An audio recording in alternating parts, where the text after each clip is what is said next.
This is an MJA Inc. Investigations warning. This MJA podcast is rated E for explicit. Some details of a case and language used on this podcast might be upsetting to some of our listeners. Listeners' discretion is advised. And for those who are still with us, kick back and enjoy the show.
Welcome to our MJA podcast. This series, Their Death is in Question. This is episode 1, part 1, The Mysterious Deaths of Marcus Merritt Sr. and Jason A. Kautz.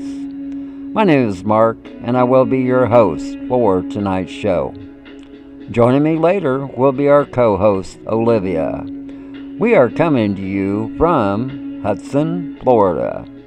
This podcast is about a new series labeled as Their Death is in Question. Olivia and I will tell you about several cases where the cause of death wasn't what they seemed to be. The evidence came from police files that was turned over to MJA, but yet no arrests have been made. We have two special guests on the show tonight, Royce Eckley and Sheila Kautz, who are two mothers on a mission to find the truth about what happened to their sons, who were found dead in their homes under mysterious circumstances. You could easily say these cases mirror each other. Both men was to have put a gun in their mouth and pulled the trigger. Both men were taken straight to the funeral home. Yes, you heard me correctly. Their deaths were ruled as suicide. The medical examiner never saw the bodies. There was no investigations into their deaths. There was no autopsy conducted on their bodies.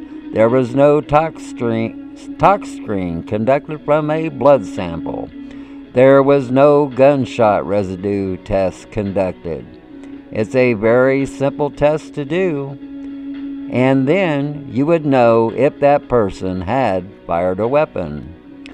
Both men were in relationships with women that were shady and habitual liars. Both men were making plans for the future that have been confirmed. These women have changed their stories several times as to what happened on that deadly day. Both men's death happened in Louisiana, in towns that are only 15 minutes apart from each other, and their deaths happened in the same parish, meaning we are dealing with the same medical examiner and the Louisiana State Police concerning both cases. We learned in 2014 that this medical examiner wasn't doing their job properly. The deaths had no due process, no investigation, no autopsy, no gunshot residue test, no tox screen. I would have to honestly believe that they're in violation of their duties. Have we piqued your interest yet? Do you really want to hear about a true conspiracy, knowing this could happen to you or to someone you know? Please join Olivia and I as we talk to two mothers on a mission, Royce Eckley and Sheila Kautz, concerning the mysterious deaths of their sons. Let's take a pause for the cause, and when we return, our co-host Olivia will be on the line, and joining us will be our two special guests, two mothers on a mission. We will be back in a moment.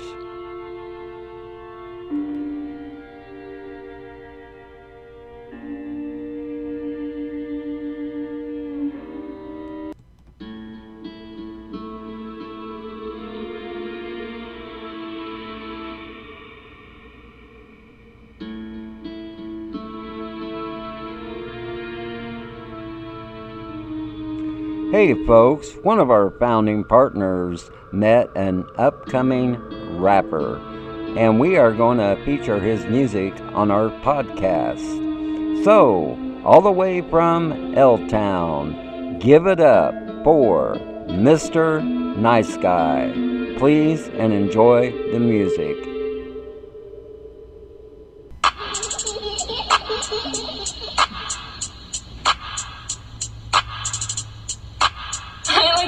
I was sitting at the train tracks, watching rivers pass by, reminiscing days back before I was a nice guy. Addicted to the struggle, had to hustle just to stay alive. Some of us was loyal, but the other pussies testified. All for 20 years as I fear they tried to shake me.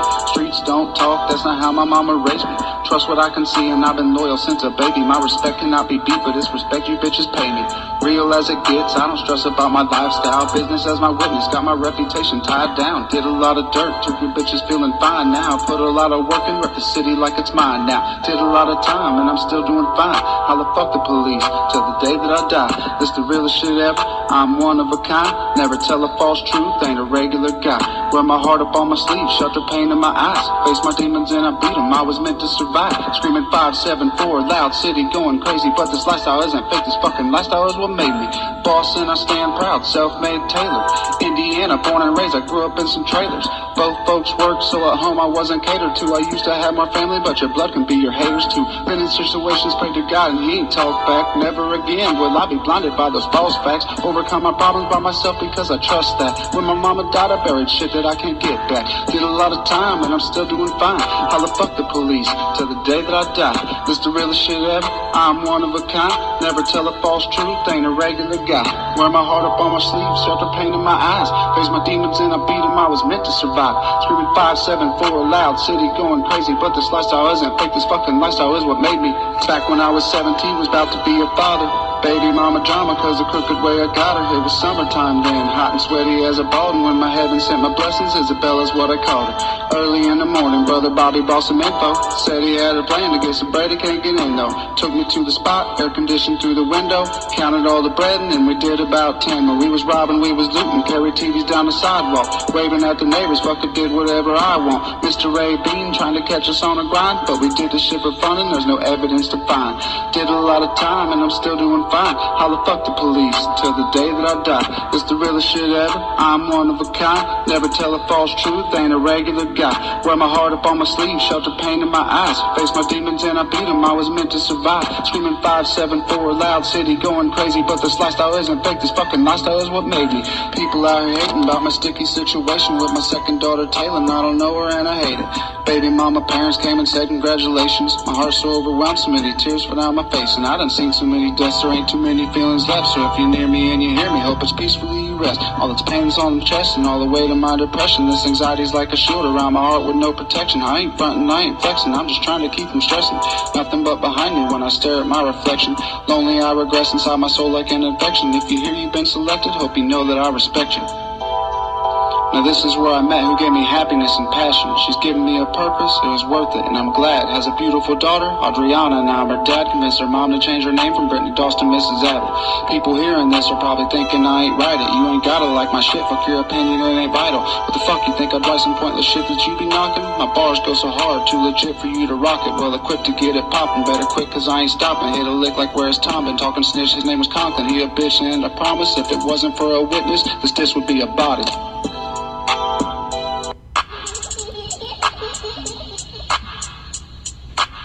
Welcome back to our MJ podcast, this series, Their Death is in Question. This is Episode 1, Part 1, The Mysterious Death of Marcus Merritt Sr. and Jason A. Kautz. We have Olivia on the line. How are you tonight? I'm doing well. And now to introduce our two mothers who are on a mission, which is Royce Eckley and Sheila Kautz. Miss Royce, how are you doing tonight? I'm doing good, thank you. How are you? I'm just fine. And Sheila, how are you doing? I'm doing good. How about you doing okay yourself? Oh, yes. Oh, yes. And Olivia, you can start with the questions. Okay, Sheila, can you tell us when your son died and what his cause of death was? June the 9th of 2021, and they said it was suicide. Do you believe that your son took his own life? Absolutely or do you believe not. his cause of death was something else? It had to be something else. Absolutely not. He wouldn't take his life. Okay, and what town and state did this take place? He was in Opelousas, Louisiana. And this is in St. Laundry Parish? Yes. Okay. What is a parish? Is that like a county or it's just a town? Well, it's like a county, but they call them parishes down there. Oh, all right. And Sheila, can you tell us a little about your son? Well, Jason was a pretty funny guy, but he was also pretty serious. He worked a lot. He would do anything for his family. He was trying to build a future for his family. He has 2 children, and he just he liked to work on cars. He liked to figure out how things work. He did that since he was a small child, always trying to figure out how things work. Wow. Okay. I was like that when I was little too, and that's what got me into engineering, believe it or not. No. And Miss Royce, how did your son die? Supposedly by suicide on January 4th, 2013, oddly in the same parish. Okay. And Miss Royce, do you believe that your son took his own life? I sure do not. And what is the town, the state where this took place? Leonville, Louisiana. And that's in St. Landry Parish, correct? It is. And can you tell us a little bit about Marcus? Yeah, Mark was a really cool guy. I would have liked to know him even if I wasn't his mama. He was a tinkerer, like Sheila said Jason was. He loved his family, loved life. He liked to barbecue. Whenever they'd have things at the house, he would, it was like people just kind of gravitated toward Mark. He didn't like for you to be sad, and, if you were upset, he'd do something funny to make you laugh. And he was just a really nice person. Well, that's good to know. Mhm. Sheila, can you tell us who contacted you to tell you that your son was deceased? His girlfriend's mother. And when his body was discovered, where did they take his body? Straight to the funeral home. Was there an autopsy?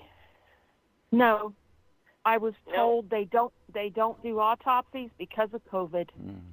Oh, no. How about a blood sample or tox screening? Did you know if any of that was done? I don't know for sure. I was told the next morning that Toby Savoy called and said he was on his way to the funeral home to look at Jason's body and to take blood samples. How about a gunshot residue test? Was anything like that conducted? Nothing? Any type of investigation into his death? I was told the next morning by Toby Savoy that it was suicide, and I asked if they were going to, I said, what about the detective? And he said, they have to go by what I say. I say suicide, case closed. Wow. Okay, Miss Royce, who contacted you to tell you that your son Marcus was deceased? His wife Astria, but she wasn't the one that said, she told me she thought Mark just did something to himself. But when I actually got the, Royce, I'm sorry, just like this mirror image of Sheila, it was the mother-in-law. Okay. And when Marcus's body was discovered, where did they take his body? Straight to the funeral home. Get out of town. Yeah. Yeah. See here. No, there's something wrong here. It's too similar.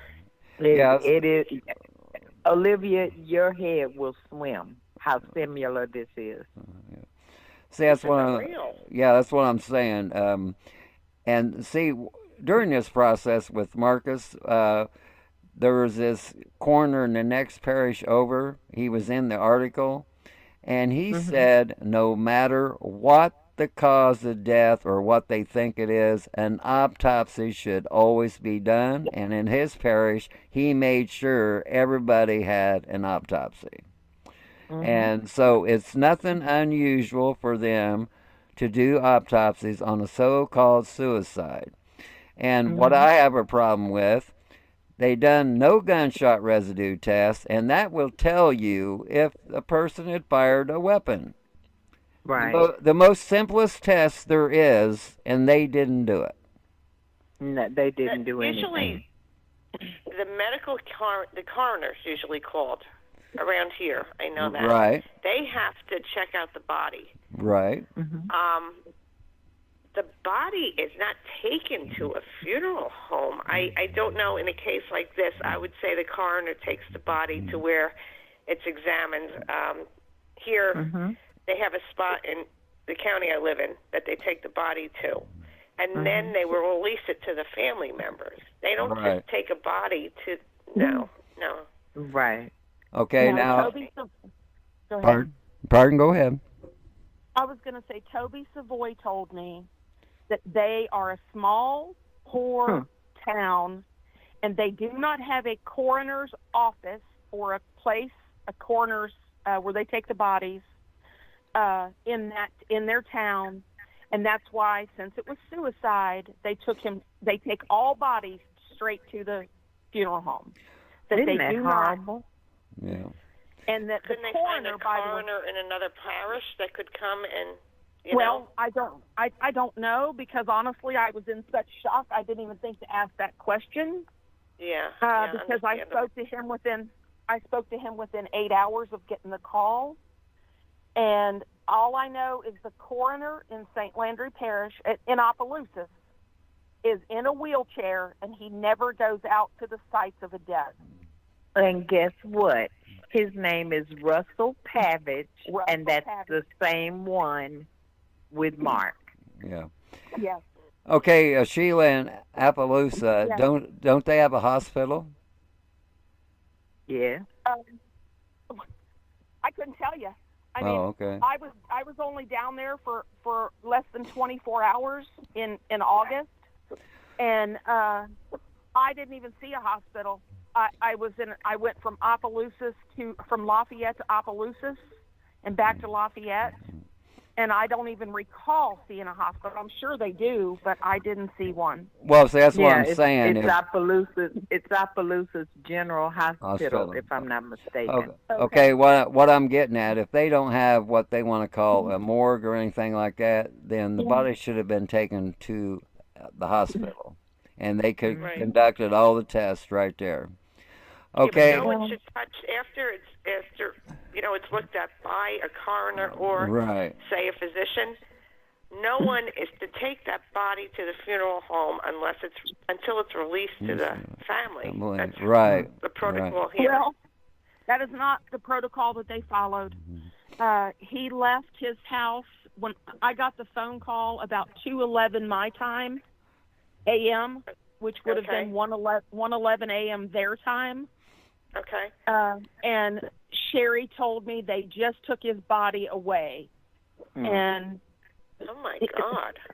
And they took him straight to the funeral home because I called the police station as soon as I got the phone call, and Lieutenant White told me that the body was being transported to Williams Funeral Home, and he was not there. He was on the scene of another suicide 2 hours before Jason, and he was not on the scene of my son's suicide. He kept calling it suicide, and I kept saying there's no way. There's no suicide on either case. I can tell you that right now. Something's funny down there. Okay. Mark, you keep talking about gunshot residue. Yes. Their explanation for the reason they did not test the girlfriend for gunshot residue or take her clothes that she was wearing was, here's what they said. Let's say you shoot a gun and then you touch a doorknob and somebody comes behind you and touches that doorknob, they're going to get the gunshot residue on their hand. And I said, my son, if he killed himself, I'm sure he didn't get up and touch a doorknob. Yeah, there you go. Yeah. Well, see, that's another thing, and you tested it on the clothing. And see, that's what I'm saying. And then, okay, Miss Royce, on Marcus's case, they didn't do an autopsy at the time. They didn't do a blood sample. They didn't do a tox screen. They didn't do a gunshot residue.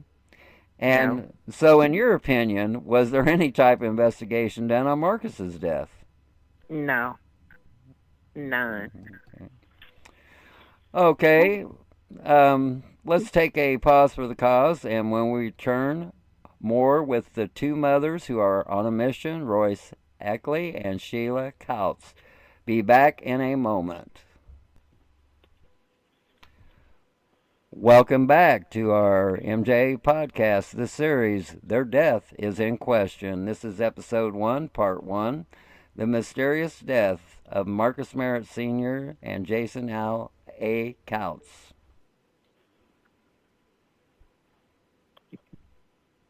Olivia?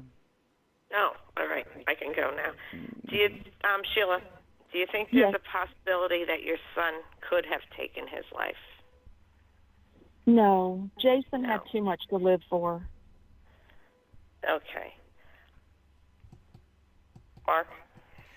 And Miss Royce, do you think it's even possible your son took his own life? No. And He had plans to come back to Texas and Okay. start a job at the end of the month. Okay. All right. Okay, Sheila, if foul play was involved in your son's death, do you have a suspect or suspects in mind? Yes, I do. His girlfriend, they had been together for a lot of years. Even up here in Ohio, that's how they met, up here in Ohio. On again, off again, on again, off again. She was really violent. She had threatened him more than once. And then she also, when she went to Louisiana without Jason, went down a year and a half or 2 years maybe after she had gone down there. She had at least 4 different boyfriends when she moved down there, and they all lived with her one at a time. And then Jason went down. He had recently just proposed, and she said yes. They were going to get married in August. I believe it was between her and maybe a boyfriend, maybe a new boyfriend.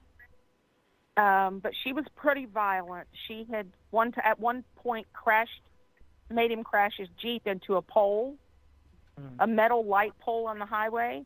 They hit it so hard they knocked it. They hit it so hard they knocked it down. Oh my God! What motive would she have to do this, though? Well, I don't know, but what she told me in September, she called me in September, and she said, "You never asked what happened." And I said, "You told me what happened." And she says, "Well, I had just told Jason." Now, mind you, he proposed like a month before he died. And she said, "Yes." And she said, "I told Jason I loved him, but I wasn't in love with him anymore, and that we were not going to be together that way, and that I was moving on, but we would stay together for the kids." Oh, God. She wanted out. Go ahead. She wanted out of the relationship. Oh, my God. Now, was she And ever like I said, she questioned was by violent. law enforcement? Oh, absolutely not. That Detective Brandon Harris told me that he was going to bring her and the older children in for questioning separately, and he never did it. And Were I any asked of her him, boyfriends the police? I shouldn't have said that. you know what? I don't know. Well, I don't know. According to the kids, one of them wouldn't take a bath. He never bathed. One of them didn't have a job and never went to work, and the other one was kind of mean. And she told them and she told them one by one to get out, and one by one she brought another one in. Oh boy. And they never. I just recently asked him, "Why did you never bring the kids in?" Well, a month ago, and he said, "There's no need to, Miss Kautz. The case is closed." No, it's not. Well, we're going to make sure of that. So. Yeah, I'm sure you will. And Miss Royce. This is so similar to Royce. This is so similar to your son's case. It's unreal. Yeah. I know. It is unreal. And Miss Royce, if foul play was involved in your son's death, do you have a suspect or suspects in mind? Yes, I do. Okay. And what would be the motive for this person would have for killing Marcus? Mark knew a lot of what was going on in that town that shouldn't be going on, and he let her know that he was leaving, but he would be back for his kids. And if she gave him an issue with that, he was going to take that town down. He said he was going to come back, and he was not coming back by himself. And I take that to mean he was going to be taking authorities from Texas with him because he was going to tell what he knew. Okay. And at the time, had that person been questioned by law enforcement? No. Okay. And Mr. Royce, your wishes were to have your son's body exhumed. Is that correct? That's correct. And the purpose to have was to have an autopsy conducted on your son's body. Is that also correct? Yes. Okay, on June 2nd, 2016, with the help of Together We Stand and MJA, your son's body was exhumed from his resting place. Is that correct? That's correct. And when we were given a flash drive by the Louisiana State Police, we learned that an investigation concerning your son's death had started in the middle of May 2016. Is that correct? That's correct. And have you seen evidence from MJA that states your son's death was a homicide? I sure have. And is it true that some of the police files is where some of this evidence came from? It is. Sheila, your son was cremated. Is that correct? Yes, against my better judgment. Can you tell us what you think happened to your son?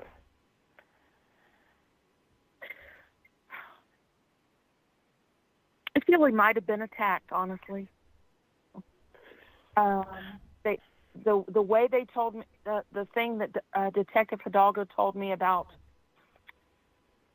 he read a little bit of their report, which I do not have. I only have the copy of the report from the police station, like anybody can see. They don't put the full report there.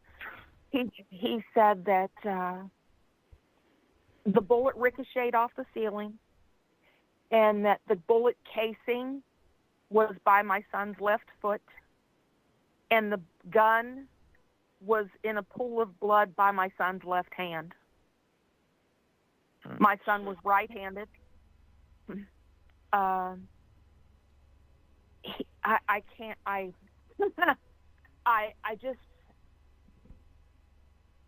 don't see that makes any sense. None. It doesn't.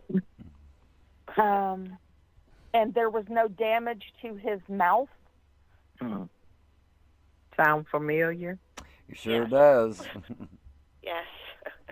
I can write a good report on that, Mark. Yeah.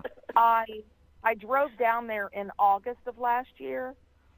The detective set up a meeting with me because I said I'd really love to meet you guys and talk to you instead of being on the phone since I'm in Ohio.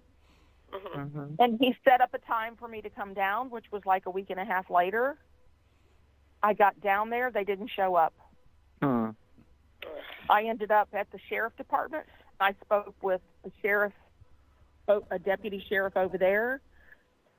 He said that he would ask his boss if they could look into it, but they don't typically take over the cases that somebody else has. I ended up at the police station, and I spoke to the detective captain. And this is what I think is, I thought this all along, that he was kind of trying to maybe give me a hint. But he said over and over again, he must have said it 5 times during our conversation, did your son have weights in his room? Weights? I said, weights. What does that have to do with anything? And I said, I don't know. I was never in his house. And then he went on to tell me how Toby Savoy, his word is golden, and that because he's a public official and he called it suicide, they're not allowed to look into it anymore. And I said, but Harris kept telling me that he was going to look into it, and he says, we can't look into it any further. We're not allowed. And then he said, did he have weights in his room? Yeah, that's what he told. I swear. He said, and then he said, did he have weights in his room, like a set of hand weights? Like barbell, not barbells, not the big weights, but the kind you lift with your hands, like 5-pound, 10-pound weights. Yeah. And I said, I don't know. So from that point on, I started to wonder, like he kept asking me over and over again, was he giving me some kind of clue that maybe my son was hit in the back of the head with one of these weights. And I know it's a stretch, but that's what I've thought about that for 9 months. It's not a stretch. And he said that my detectives are not allowed to investigate anymore. What?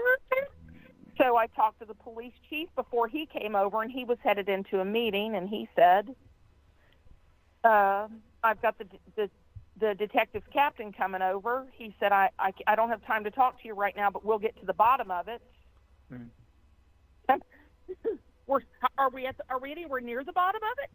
I mean, none of it makes sense. And he kept asking about the weights and the damage.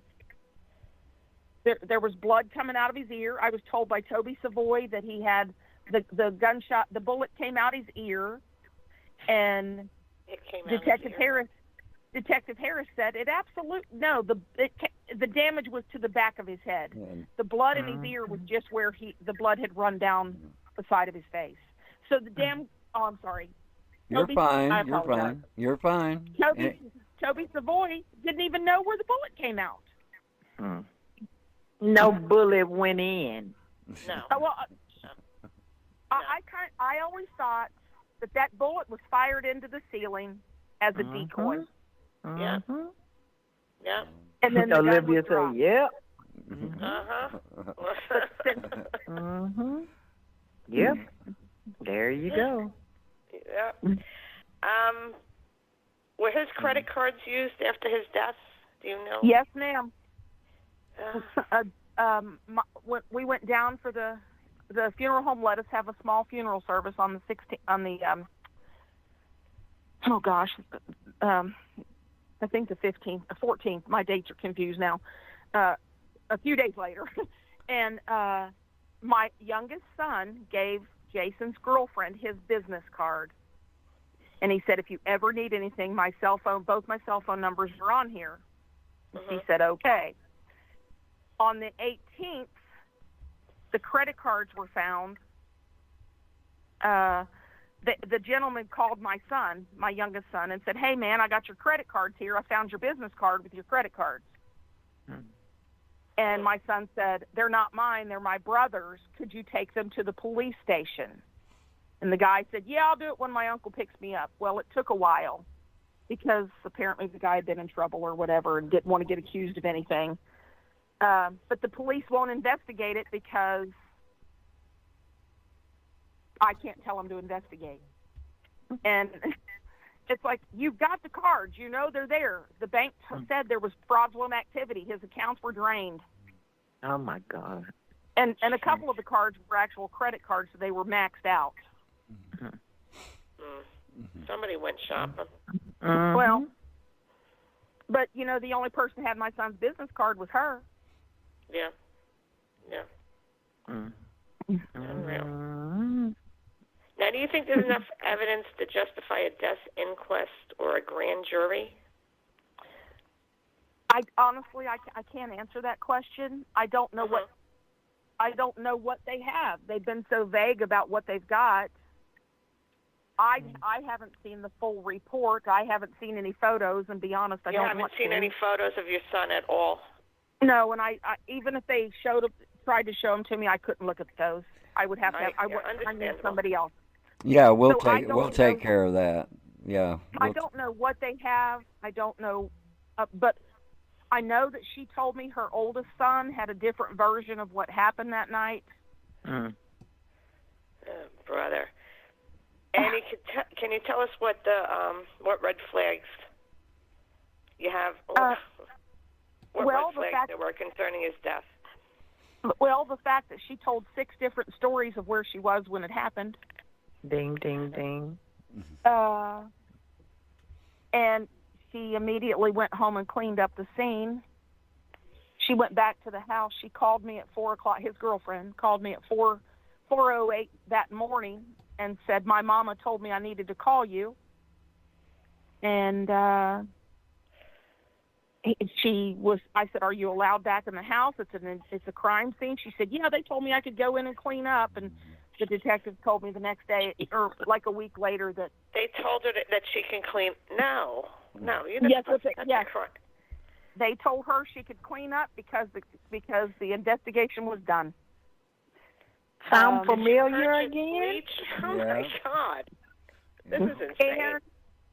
And the fact that whenever the two of them would have an argument, he would call me, and he would say, "Mama, stay on the phone. I'm gonna put you in my pocket. Just stay on the phone. She's acting crazy." Or, "Mama, she's got a knife." Or, "Mama, she's throwing things." Or, "Mama, she's hitting me in the chest." Or, "Mama, she's threatening me." And I would hear all this stuff, and I'd be on his phone in his pocket. And he didn't call me that day. Oh boy. All right, as his mom, this is a hard question. What do you remember most about your son? Oh boy. You know, Jason loved his kids so much. He absolutely adored his children. That's how he ended up in Louisiana. He had a good relationship with his brother or two brothers, I'm sorry. And he would call us with the dumbest stories, just something silly. There's so many, I can't remember all of them, but he would just tell us, he'd call us with off the wall something. He would say, "Mama, you got to check out my YouTube page. You got to watch the video of Willie telling the story about the mouse eating his bread." And as a matter of fact, I just watched it the other day because I knew I could hear Jason laughing in the background. And he wanted to please people. He wanted to do things for people. If somebody said my car's broke down, he'd say, "Bring it over." As a matter of fact, I don't want to go back here, but Detective Harris looked at his Facebook page and saw that he had a friend that was friends with Jason. And he called this guy. Harris told me this. He said, "I called the dude, and I said, 'How did you know this young man?' He goes, 'Oh, don't you remember he fixed your tractor?'" So he fixed Detective Harris's tractor. And he said, he says, "Man, he was an all-around good dude." That's what they called him. I guess he worked with this guy. I don't know the guy's name because Detective Harris didn't say it. But he said he would always come to work talking about how his girl dogged him, how she was always riding his butt, how nothing was good enough. And he's like, she's BSC. I don't want that is crazy. Yeah. And he said, "Man, I felt bad for him." He's like, "Why don't you leave her then, man?" He goes, "Because I'm not leaving my kids." But Jason was just, he loved his papaw. He was really close with my dad. He was just, he would just tell the dumbest stories, and it'd make you laugh. You know, he was all around just a good guy. He was, you know, Jason he had his fair share of turmoil, you know, but nobody deserves to have to call and say, "Stay on the phone with me. She's chasing me with a knife." No. You know, and a lot of times he would take his kids. He'd take his boy and his girl and put them in the car. He'd say, "I'm taking the kids with me. She's threatening me. I'm taking the kids with me." And he'd take the kids and leave. And then when he'd get out of there, he'd say, "Okay, Mama, I'm safe." And we'd hang up the phone and he'd go stay somewhere. Too bad he didn't take the kids and go home to you. That would have been the best thing, but you can't tell them what to do. I don't know that he wasn't trying to take the kids that night. Exactly. Maybe. Yeah, he was trying to get away. You know, she said they got into an argument over something he said, and she was taking the kids to her mama's, and he got upset and shot himself. Well, she was in the car, she was on the porch, she was in the yard, she was in the hallway, she was in the bathroom, she was in the bedroom. Where was she? Yeah. In the police report, she said, "I was packing my clothes when he shot himself." Yeah, right. But Right. But you were in the bedroom, or you were in the hall? I had just walked out of the bedroom, and I was in the hallway getting ready to leave, and I heard a gunshot. We were arguing, and I told him, "Go ahead and just do it. I don't care anymore." And I went into the bathroom, and I heard a gunshot. So, you know, where were you? That's why I suspect her all over the place. Yeah. But I don't, you know, her oldest son, he's bigger. He was twice the size of Jason. he may have done something. Maybe he just lost his temper. I can't say things like that because I love the kid, but yeah. It's Now, all his kids were from this woman? His no, children were from... Just the last two, or the not the last one. She was married and had the oldest one, and then they got divorced, and she lived with the guy and had another one, and then she had the two with Jason, and then her and Jason split up, and she, just before she moved down there, she had another one with somebody else. She's like a rabbit. She's a real garden tool. Okay. Oh, boy. Okay, Miss Royce, concerning Marcus's death, do you think there's enough evidence to justify a death inquest or a grand jury? Yes, I do. More than enough. And can you tell us what are the red flags to you concerning your son's death? Just that Mark wouldn't take his life. I mean, like I said, he was planning to move back home. He had a girlfriend that he asked to move with him. He wouldn't have left his kids. I mean, he would have left, but he would have gone back to get them. He had a new nephew that he had waited forever for his sister to have a baby. He was, like I said, he loved his family. He didn't have a reason to take his life. Why take your life behind somebody that you don't even want? Yeah, correct. And as Marcus's mother, what do you remember the most about your son?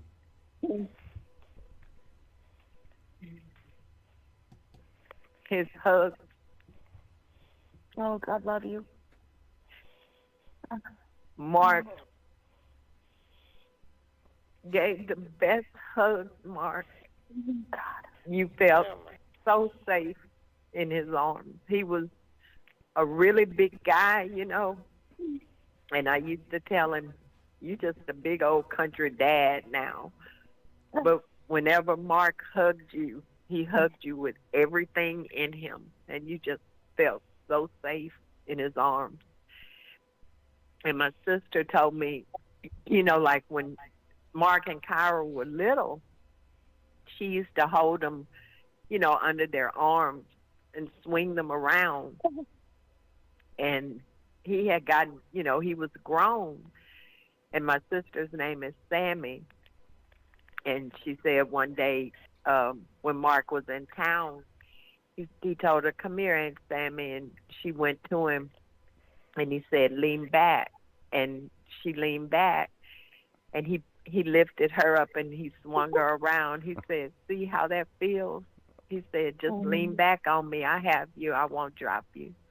And he said, "This is how we felt whenever you did us like that." But I miss his hug and his smile. Everything about the essence of Mark. I miss his hugs. I miss his smile. I miss his voice. I miss him. And Mark, you know, I don't usually get like this. It's just listening to Sheila. It's crazy. I mean, just let them leave. If they don't want you, just let them leave. Why would you take their lives? Yeah. And Olivia, is there anything you would like to add? Oh, yeah. First off, Sheila, Royce, my heart breaks for both of you. No one should have to lose their child, especially in this way. The two cases, they shadow each other in that, I mean, there's just too many similarities. There's something going on in these parishes, and they need to be turned upside down. I believe they're both domestic cases. Royce, I think it was your son's ex, and I think it was the girlfriend in Jason's case. And I hope you find answers soon. You're with Mark. Mark is great guy. He's going to help you out. And anything I can do through Mark, I'll help you, Mark, with anything you need. Yeah, it looks like we're going to have another report written when we get the necessary photos. Okay. Okay. Can I add something? Yeah. Sure. I didn't mention that, Miss Royce said that Marcus had plans. Jason had plans. They had paid for a vacation home for August. He had just proposed. They were going to get married. He had invited everybody down to the vacation home for a family vacation because he wanted to get married in August with all of us down there. And then they say he killed himself. Nobody makes plans like that. Exactly. No. And then she went on the vacation. She went to the vacation home for the week. Yeah. Why Isn't are that these people lovely? not in jail, Mark? Exactly. Yeah, that's what we're... I mean, we can figure it out. I'm not a cop. I can figure this out, I mean... Because they just let them get away with it. They let them get away with it. Yeah. Like I'm I never said... going down to Louisiana, I'll tell you that. Exactly. Like I said, suicide is the new homicide. Well, maybe I'll go down there and it'll be a few suicides, and I'll just tell them, don't come looking at me. No. Don't look at me. Yeah, I wouldn't make it out alive if I went down there. Yeah. You and me either. You and me either. I'm not going to threaten anybody, but not yet. But something needs to be done. Oh, yeah. A lot needs to be There's done. a lot of foul play down there. There's somebody has something on somebody, or somebody sleeping with somebody. It's just... The governor said it's the mayor's responsibility. The mayor said it's outside of my scope of what I can do. The DA's office said unless there's a crime, I can't do anything about it. The Attorney General's office said, you got to contact the DA's office. The state police said go on our website and fill out a complaint, and we'll take over the case. Nothing. They passed the buck. Yeah. When I contacted the governor's office, and the lady that I talked to told me that that's out of his jurisdiction, and I asked, I said, do you mean to tell me the state that he governs has areas out of his jurisdiction? I said, well, I'll be sure and call the governor of Texas and tell him that, and I'll bet you he'll say, that don't ride out here. No, it wouldn't. It wouldn't. No. Yeah, but that's what they do. They pass the book. This is Texas. There is no coroner that is going to override the police department. That's not happening. Well, that's what Myra said. Toby Savoy didn't have the authority to call the manner of death. He doesn't even have the training. He's a nurse. He doesn't even have the training. And from what I understand, what's his name, the coroner guy, the actual coroner, he was voted in because he was the only person on the ballot, and he was a lawyer. Exactly. Does he even have the medical training, the forensic sciences, and everything you need to be a coroner? No. But he does not go out to the scenes because he's in a wheelchair. Their words exactly, not mine. I've never seen the guy. I don't know. Well, I've seen a picture. Oh, he is. Go on Facebook. You'll find him. But I just mean, I couldn't say that. I've never seen the guy, and that's what they told me, was he was in a wheelchair. He doesn't go out to the scenes. Yeah. Well, isn't that somebody convenient? should just wheel him out there. Then why is he the coroner? Because they keep voting him in. Yeah. That's my point. It should be against the law to be a coroner if you don't have the training. And that's where the senators come in, and the governors come in, and the mayors come in. No, not out there. I'm going to go be a doctor. I don't have the training. I'm going to go be a doctor. I'm just going to go out right on somebody. Exactly. Yeah. Yeah, Do my round paycheck.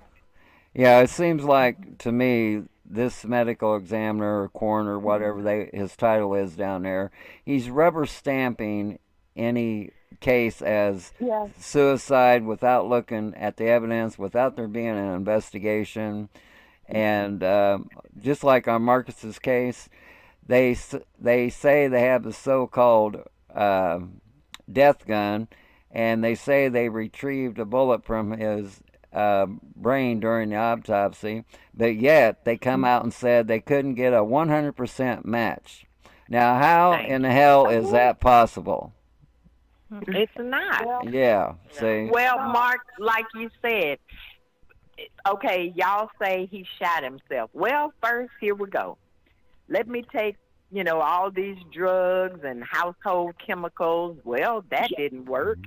Let me, drink whatever and all. Well, that didn't work. Well, now that I'm all jacked up on all these drugs with fentanyl confirmed in his liver, and he wouldn't even take an ibuprofen, now I'm going to shoot myself. Well, just like you said, your niece told you, he would have to be led around by his hands. Yeah. So how's he going to shoot himself? With his left hand, and he was right-handed. Yep, there's Then get that's up and another. then get up off the bed and turn around and sit straight up. They need to go, you know what, excuse me, everybody, straight to hell with all of these lies. They're not getting their story straight. Yeah. No, that's what it is, Olivia. I'm telling you that. Uh-huh. Mm-hmm. Well, you know what, Sheila, you forgot to tell Mark. She told me, because she has the phone, and still has text messages and phone calls and all this. Yeah. Well, the girlfriend's mother called her at 2-something in the morning and told her that Jason had passed away. Well, then her granddaughter texted her and called her, and she asked her, baby, I'm so sorry. Is there anything I can do? No, there's nothing nobody can do. Just pray he's still alive. Wait a minute.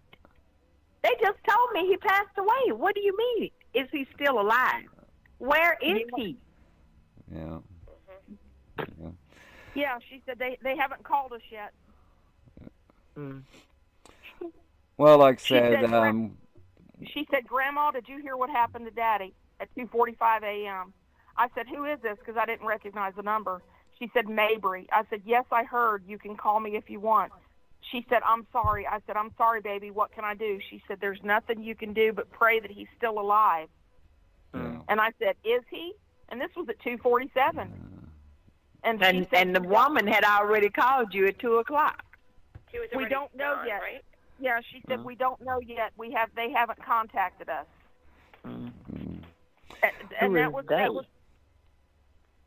maybe the police or something. She's 11. I don't think she knew who was supposed to call. Well, oddly, the grandma already knew. Yeah. Yeah. Yeah, that's what I'm saying. With Marcus's case, all the information we got, we'll get the same information on Jason's case, and like I said, Olivia is a mechanical engineer. She can tell if a body's been staged. She can tell you the mechanics of movement and motion, and that's how we got to the point with Marcus's case, because Well, the physics. It was the physics, really quick. yeah, laws of gravity, laws of physics, and we knew it was impossible for him to bleed out on the bed, do a 90-degree turn, and set upright against a dresser. It's just impossible. Well, it still looked like Roy. Still looked like there was a scuffle in that room prior. Yeah. I'm sure it was. Yeah. No. Okay. I'm sure it was. I would say Jason was fighting too. If she had that gun and I wanted to know if his handprints, fingerprints were on the barrel of the gun. If that gun was in his mouth, if there was a gunshot through his head, then he was pulling that gun out of his mouth. He was trying like hell. Mm-hmm. She probably And cleaned the place. She probably wiped the gun clean too. Tell Olivia and Mark what she showed your dad, your ex-husband at the funeral home, at his service. She pulled out. Get ready for this, y'all. She pulled a glass bottle out of her bra. I could tell she had something in her bra the whole time, but I thought it was her cell phone or something. But she pulled that bottle. She took my ex-husband aside into the funeral home office. Who knows what else she said. But she pulled this bottle out and showed it to him, and he said, he told her to throw it away. It wasn't Jason. When we got back home, he told me, my ex-husband, he said, she took me aside in the office and tried to tell me what happened, and she pulled this vial with Jason's brains in it out of her bra. Oh, my God. And he Isn't said, that horrible? he told her, he said, I didn't even look. He said, I told her I wasn't looking at it. It wasn't Jason, and she needed to throw it away immediately. And that's sick.